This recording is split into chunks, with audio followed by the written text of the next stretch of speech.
जय माता दी दोस्तों। श्री रामचरितमानस के रचयिता गोस्वामी तुलसीदास ने श्री रामचरितमानस लिखने से पहले हनुमान चालीसा लिखी थी और फिर हनुमान जी की कृपा से ही वे श्री रामचरितमानस लिख पाए। कहते हैं कि तुलसीदास ने ही बजरंग बाण भी लिखा था।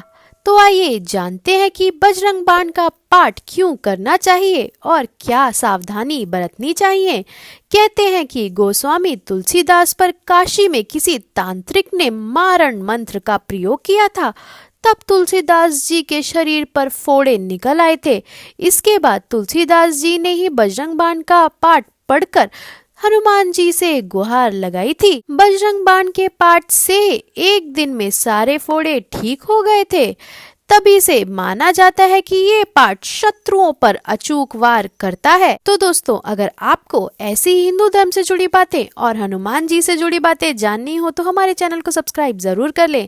और अगर आपको ये वीडियो पसंद आए तो लाइक एंड शेयर करना ना भूलें। तो चलिए सबसे पहले जान लेते हैं कि क्यों करते हैं बजरंग बाण का पाठ।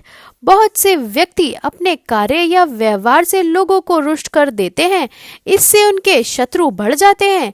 कुछ लोगों को स्पष्ट बोलने की आदत नहीं होती, जिसके कारण उनके गुप्त शत्रु भी होते हैं। यह भी हो सकता है कि आप सभी तरह से अच्छे हैं, फिर भी आपकी तरक्की से लोग जलते हैं और आपके विरुद्ध षड्यंत्र रचते हैं। ऐसे में यदि आप सच्चे हैं तो बजरंग बाण का पाठ आपको बचाता है और शत्रुओं को दंड भी देता है। सच्चे और पवित्र लोग ही इसका पाठ करें तो ही लाभदायक है। बजरंग बाण से शत्रु को उसके किए की सजा मिलती है, लेकिन इसका पाठ एक जगह बैठकर अनुष्ठान पूर्वक 21 दिन तक करना चाहिए और हमेशा सच्चाई के मार्ग पर चलने का संकल्प लेना चाहिए, क्योंकि हनुमान जी सिर्फ सच्चे और पवित्र लोगों का ही साथ देते हैं। 21 दिन में तुरंत फल मिलता है। कभी किसी का बुरा करने की कामना के साथ बजरंग बाण का पाठ नहीं करना चाहिए। किसी भी अनैतिक कार्य की पूर्ति के लिए या फिर किसी से विवाद की स्थिति में विजय पाने के लिए बजरंग बाण का पाठ नहीं करना चाहिए। कर्म करना जीवन में बहुत आवश्यक है, इसीलिए बिना प्रयास के ही किसी कार्य में सफलता पाने के उद्देश्य से बजरंग बाण का पाठ ना करें। धन, ऐश्वर्य या किसी भी भौतिक इच्छा की पूर्ति के लिए बजरंग बाण का पाठ नहीं करना चाहिए। बजरंग बाण में कहा जाता है कि इसका प्रयोग हर कहीं हर किसी को नहीं करना चाहिए। जब व्यक्ति घोर संकट में हो तभी इसका प्रयोग करना चाहिए। प्रयोग करने के पूर्व इसे सिद्ध करना होता है। इसका प्रयोग करते वक्त सावधानी रखनी चाहिए। किसी भी प्रकार की त्रुटि नहीं होनी चाहिए। जितनी बार बजरंग बाण का संकल्प लें, उतनी बार रुद्राक्ष की माला से ही पाठ करें।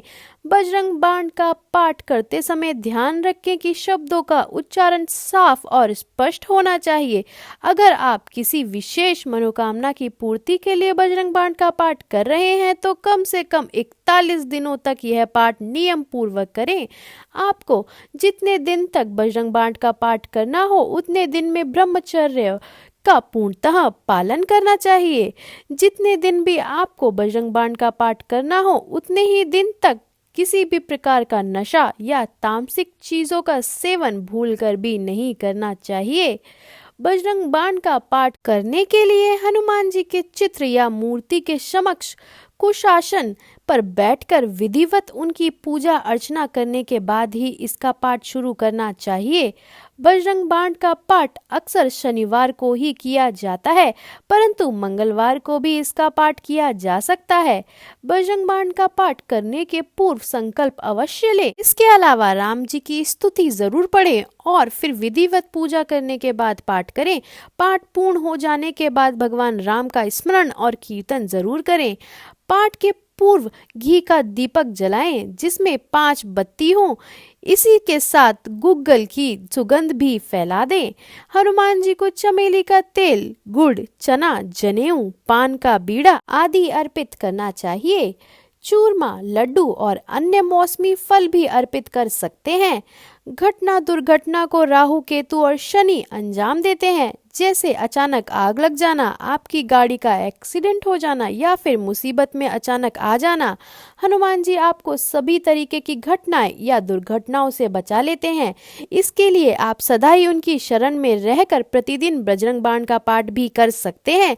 यदि किसी की कुंडली में मांगलिक दोष है जिसके कारण विवाह नहीं हो पा रहा है या विवाह होने के बाद भी वैवाहिक जीवन में संकट पैदा होता रहता है, तो उसे नियमित रूप से मंगलवार के दिन बजरंग बाण का पाठ करना चाहिए। अगर नियम पूर्वक निष्ठा के साथ बजरंग बाण का पाठ किया जाए तो इससे सभी प्रकार के मांगलिक दोष का निवारण जल्द ही हो जाता है।